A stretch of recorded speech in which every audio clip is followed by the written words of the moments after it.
Hello again, Dick Foth here on Known, Stories to Make Sense of It All. It's been a while since we were together, and I hope that you're doing well, and I hope that after this podcast, you're doing even better. It's been a little while since we interjected other broadcasts in the reading of the book that Ruth and I wrote back in 2017, entitled Known, Finding Deep Friendships in a Shallow World. So, we're coming back to it. We're on Chapter 9. And if you hear something in the background, those are jets flying over. There's an air show this weekend not far from where we're sitting. And so you might be hearing F-16s or A-10 Warthogs or any number of things.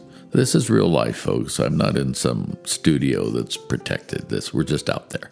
So, Chapter 9 of Known, Finding Deep Friendships in a Shallow World.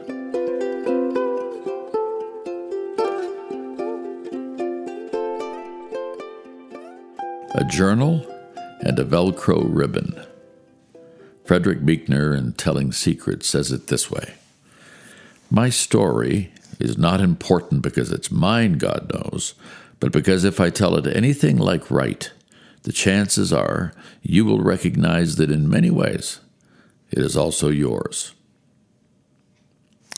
Ice and snow blasted the cockpit windows of the bombers as the lead pilot scrambled for a place to land. It was January 1943. 2 hours earlier, 21 B-17s had taken off from Wendover Army Air Base in Utah, bound for England to enter the fight. But for the moment, they were fighting a blizzard over central Nebraska. As they dropped low out of the storm toward corn-stubbled fields, they saw an airfield. Well, not exactly an airfield. It was a makeshift airstrip on a farm, and none of the pilots knew if they could pull off the landing. 20 of the planes made it. One crash-landed. The 200 young crewmen with .45 caliber Colts strapped on their hips climbed out of their planes, dropped onto the frozen ground, and huddled together. As wind and snow whipped their faces, vehicle lights appeared in the distance, and it turned out to be a convoy of cars and pickups. The citizens of North Platte, Nebraska, had arrived. John Weldon, one of the navigators, described that experience to Ruth and me 60 years later as we rocketed across Nebraska on the California Zephyr in an early February dawn. He and his spouse had gotten on the train somewhere west of Chicago during the night, and we had been seated with them in the dining car for breakfast. From the first sip of coffee, it became clear that John had lived quite the life.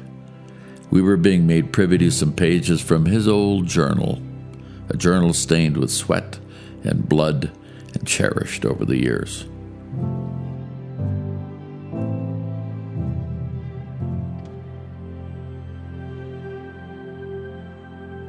A journal of life.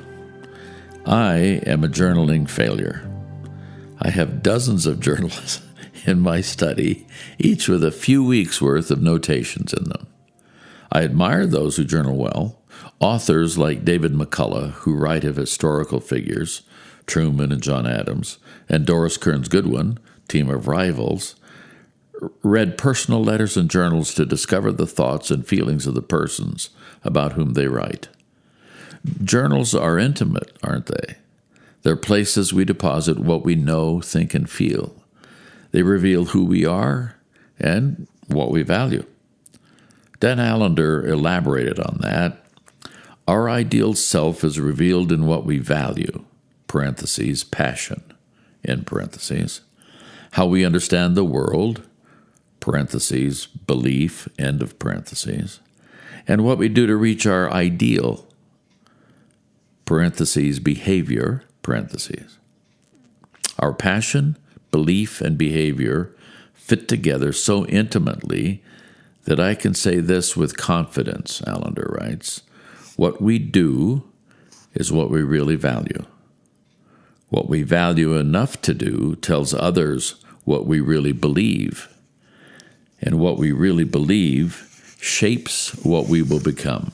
But the up-close personal details of our lives are actually walking journals. When I tell you of a critical event in my life, it's a page from my journal. When I disclose a tension that is still unresolved, it's a page from my journal. Journals are powerful because they offer the two things so many of us crave: authenticity and vulnerability. At our core, we desire what's real. We don't want our lives altered like a document in Photoshop. The old adage, life is what happens when you're busy making other plans, kept ringing in my head as John talked with us on that train. Early in our conversation, I'd simply asked, by any chance, were you in World War II? He took it from there. He shared with us that he finally got to England and flew 8 missions. The first ended with a crash landing in the English Channel, with the whole crew rescued by the Royal Air Force within range of German guns on the Normandy coast. The 8th one ended with the crew bailing out over Czechoslovakia and spending the next 21 months in a POW camp. He told me that by the end of the war, their guards were young teenage boys who didn't want to be there any more than the prisoners did. Some of them became friends. He'd never forget the day he stood talking with one of them. On hearing the sound of the tanks, they looked up to see some of General George Patton's spearhead 10th Armored Division rolling up on the far side of the river. The young guard turned, handed John his machine gun, then just walked off into the woods. I have eaten thousands of breakfasts in my lifetime, but breakfast that morning in an Amtrak dining car will stand out as one of the most moving conversations I've ever been a party to. John's candor in telling of his story drew us in. He didn't just tell us the good parts. He told of the fear when they were shot down and captured, then marched to the Stalag, past what looked like ordinary factories with chimneys belching smoke, only later to learn they were death camps. The fear of starving was always there. They had no reason to believe they would ever see home again. We, of course, had never come close to experiencing what John had, but we'd known fear. We'd known our own kind of suffering. Truth be told, we identify more readily with suffering than we do with victories. Victories are unique. Suffering is universal. We talked all through breakfast, and he asked if we'd join them for lunch, and when lunch was concluded, he said, "Dick, before we leave, could you say one of those open-eyed prayers with us?" I told him earlier about a lawyer I prayed with one time who did so with one caveat: I don't close my eyes. Worked for me. With people walking past us in the narrow aisle and the waiter serving lunches, we talked to the creator of the universe. The distance from a death camp to a dining car is the time it takes to offer up a few journal pages from a rich life. John's vulnerability made it possible. He didn't try to hide who he was, and it made him real. It reminded me of some words Ruth wrote years ago about playing dress up. Playing dress up again, just like a kid, with clothes that don't fit, shoes that are too big, and a hat that covers my eyes. Just a harmless little disguise, I think. But the longer it's worn, not only does it hide me from you, I no longer recognize myself.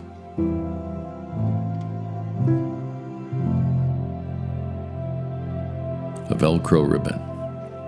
When you share parts of the journal of your life, it becomes a Velcro ribbon to which another person can attach. They can connect with places, people, and experiences. They identify with your challenges and your pain, and Scripture is full of journal entries. Listen to Luke's account of Jesus' birth. In those days, Caesar Augustus issued a decree that a census should be taken of the entire Roman world. This was the first census that took place while Quirinius was governor of Syria, and everyone went to his own town to register. So Joseph also went up from the town of Nazareth in Galilee to Judea, to Bethlehem, the town of David, because he belonged to the house and line of David. He went there to register with Mary, who was pledged to be married to him and was expecting a child. While they were there, the time came for the baby to be born, and she gave birth to her firstborn, a son. She wrapped him in cloths and placed him in a manger because there was no room for them in the inn. The whole scenario revolves around a dictator doing what dictators do. They take your money and sometimes your life. We're told the name of the governor, We know that Mary and Joseph Bethlehem trip was to please the Roman equivalent of the Census Bureau, but the tax shekels were small potatoes compared to the other thing. They were only engaged, and she was already pregnant. In their culture, that was a dead-end road. That was the real trip. Jesus was born in a cave in the middle of the night, attended by sheep, shepherds, and singing angels. A while later, King Herod, upset about another king in town, decides it's killing time, which means the new family had to run for it. If we are political leaders, engaged couples, or unwed moms, we connect to this story.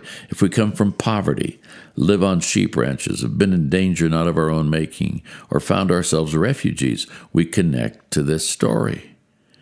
It's a Velcro ribbon. 2,000 years later and 6,000 miles away, I stand in a 5-star hotel about as far as one can get from a Middle East stable. We're doing small group things with leaders from Japan, the United States, Canada, India, and Russia. My co-leader asked me a simple question. Where were you born, Dick? And I reply, Alameda, California. At that moment, a Japanese man to my far right speaks up in perfect English. Isn't that near Oakland? Why, yes. How do you know that? He replies, that's where IBM trained me. When the session finishes, he makes a beeline for me. Turns out I was speaking to the president of IBM Japan.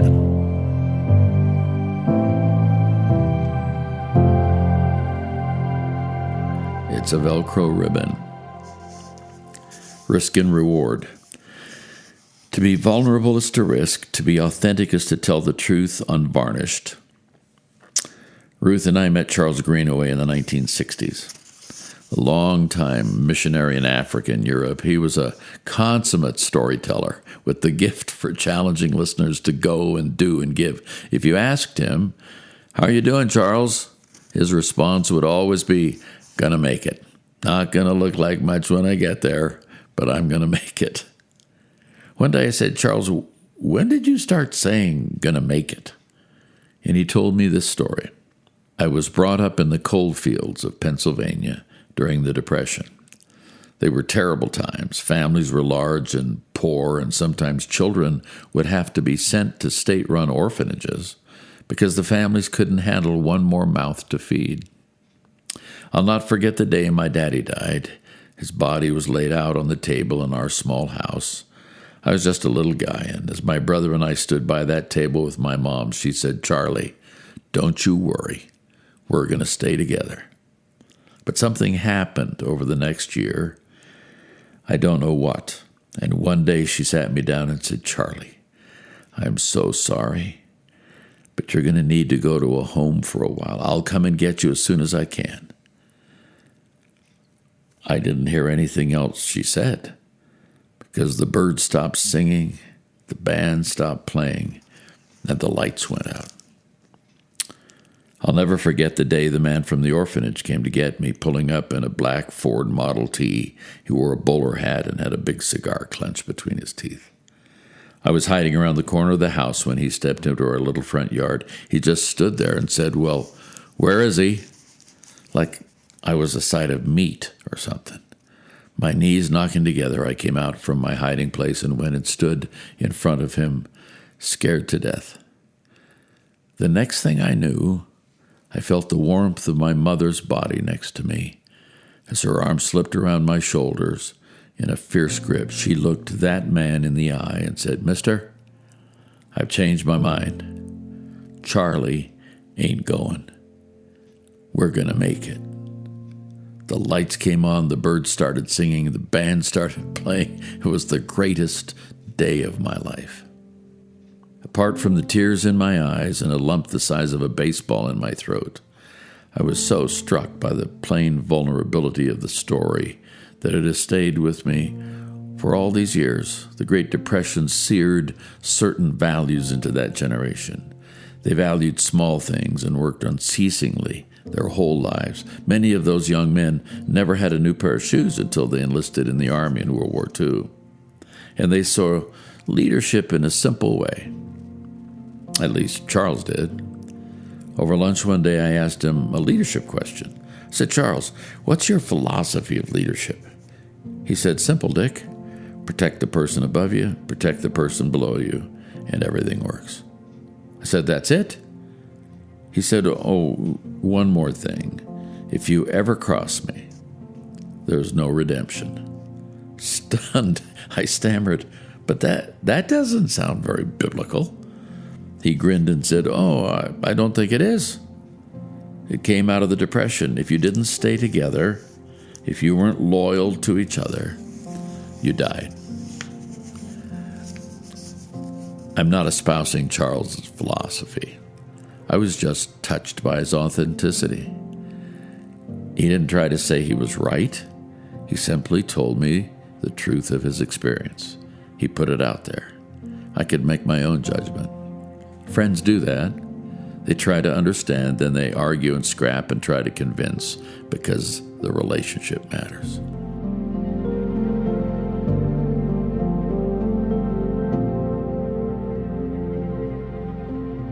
Getting scarred, feeling trapped.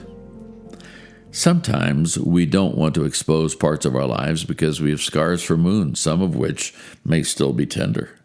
We're embarrassed by them, or afraid, or try to explain the pieces. No one's journey is a straight line. No story is without travail. Pat Conroy in Beach Music said it beautifully. No story is a straight line. The geometry of a human life is too imperfect and complex, too distorted by the laughter of time and the bewildering intricacies of fate to admit the straight line into its system of laws. The truth is, if we're looking for someone without scars, we're living on the wrong planet. Everyone has scars. Jesus has scars. Maybe especially he has scars.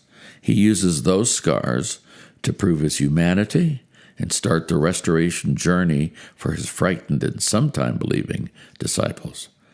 Scars aren't bad. They just tell you where you don't want to go again. The other fear we have is that we're trapped by our history. I know people who live believing that lie, and they are trapped. But Jesus has come to unlock our doors and let us out.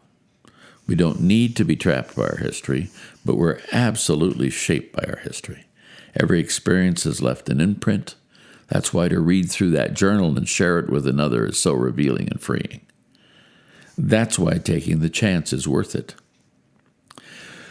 Over the years, I've reflected on some thoughts by Ernest L. Stetch that put the authentic, the vulnerable, friendship, and God all in the same room. This is how it reads. That's my soul lying there. You don't know what a soul is. You think it's some kind of ghostly sheet-like thing you can see through and it floats in the air? That's my soul lying there. Remember when my hand shook because I was nervous in the group? Remember the night I goofed and argued too much and got mad and couldn't get out of the whole mess? I was putting my soul on the line. Another time I said that someone once told me something about herself that she didn't have to. I guess that she told me something that could have hurt her, and I guess I was asking you to do the same.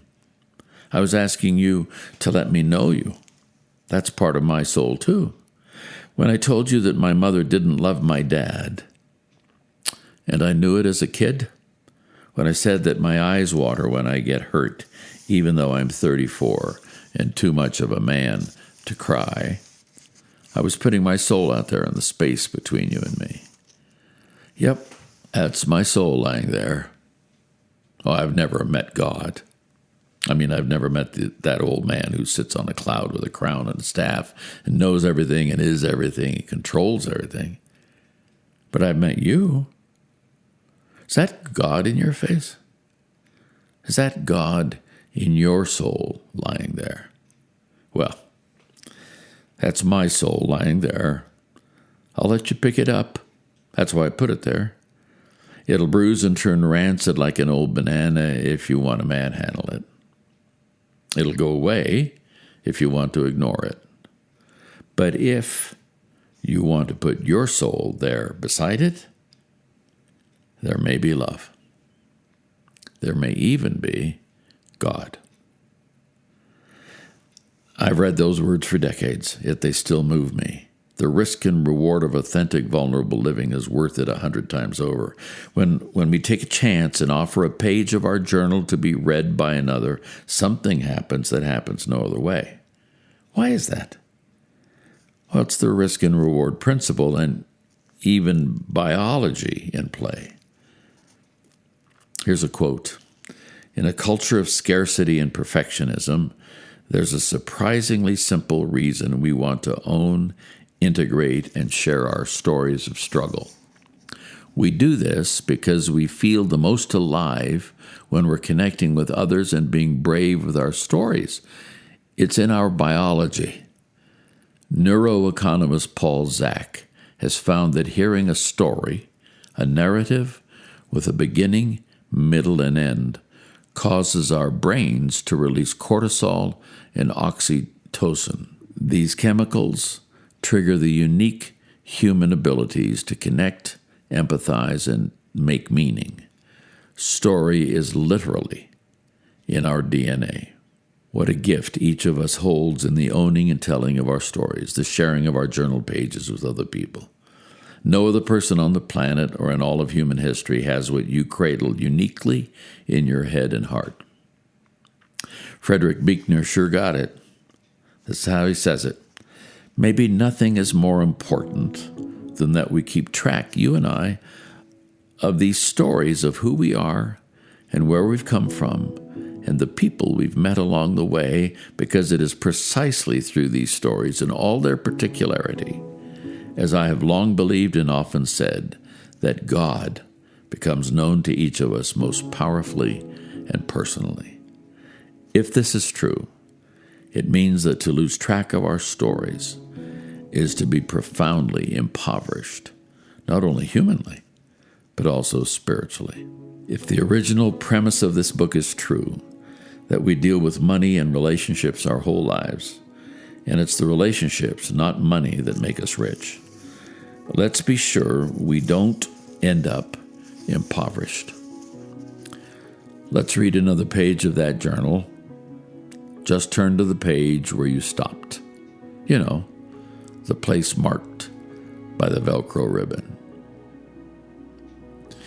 That's almost the end of chapter 9, but there's another part, because in the writing of this book, I'd write some chapter and Ruth would agree or say, I think I might have sort of another angle on that or some further thought. And so we're going to share what she recorded when we did the audiobook some years ago, and here are Ruth's thoughts.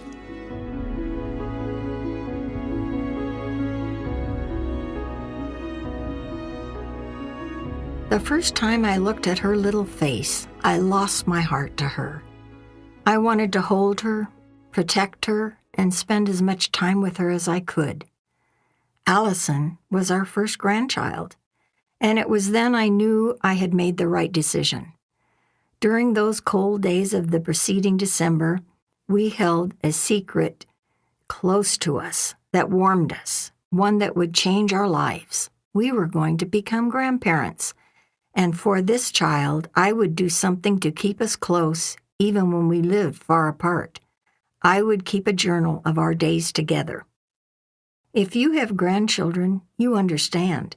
There really aren't words to describe the moment you first see that little baby that is your child's child, the beginning of a new generation. It isn't just pride or catch your breath love or joy. It's all of these and more. And you begin wanting to capture the moments you have together. When our own children were young, I was in survival mode and there weren't enough hours in the day. Today, when my grandchildren ask me what their parents were like when they were young, I'm often at a loss for words. I know I've forgotten many special moments, ones I thought at the time I had cataloged in my brain. Now I wish I'd taken time to write some things down. Why is it that those years seem overwhelmingly long when you're living them, but are over in a flash as you look back? I determined to be more intentional as a grandmother. I wouldn't let memories with my grandchildren slip away. I would record them. Each time we had a visit, I would record their likes and dislikes, their interests, their growth, what we did together, and I would keep the artwork they sent and their photos. Then when they were young adults, I would compile everything in a little book and present it to them. Allison was born in Eugene, Oregon. We got to be in the hospital waiting room. We held her in our arms just minutes after her birth. I thought she was the most beautiful baby I had ever seen. Dick and I made the trip from our home in California to Oregon as often as we could. When her parents moved near us, we were with her every week. Then we moved to North Carolina. That's when my journaling began to play a more important role in our relationship. I wanted Allie to know that even if we lived far away, she was always in my thoughts. The words in her journal came easily because I was recounting my impressions of our special times together. I recorded all the amusing and wonderful things she did when she came to visit because this was a priority. My task grew as other grandchildren were born. From the date we learned of their impending arrival, I began writing. For many, I got to be with their parents when they were born. For some, it was shortly afterward. Each one was wonderfully different. When Allie was a teenager, I asked her when she would like to have a copy of her journal. She told me, when I graduate from high school. So that became my goal. I would combine my writing with her pieces of art, her awards at school, and photos of her I had been collecting. The journal would be my gift to her when she graduated from high school. Since then, I have given our second granddaughter, Claire, her journal. Sam, our first grandson, is next on the list. I pause in real time here to interject just this other thought in Ruth's comments, and that is, since that time, she's completed several more. So at the recording of this podcast, she is just completing the 8th journal for an 8th grandchild. Here's Ruth's final thought.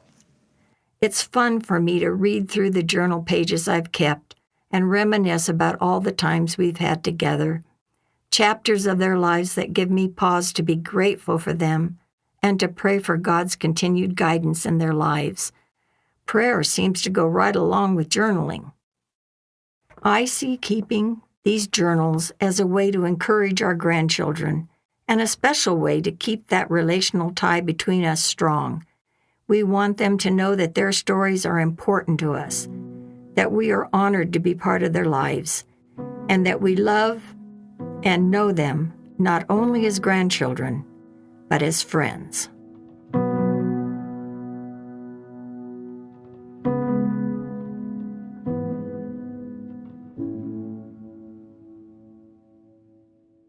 Well, that's it for today. Remember, your life and others are journals, and those journals are read by the asking of questions like, how do you read a walking book?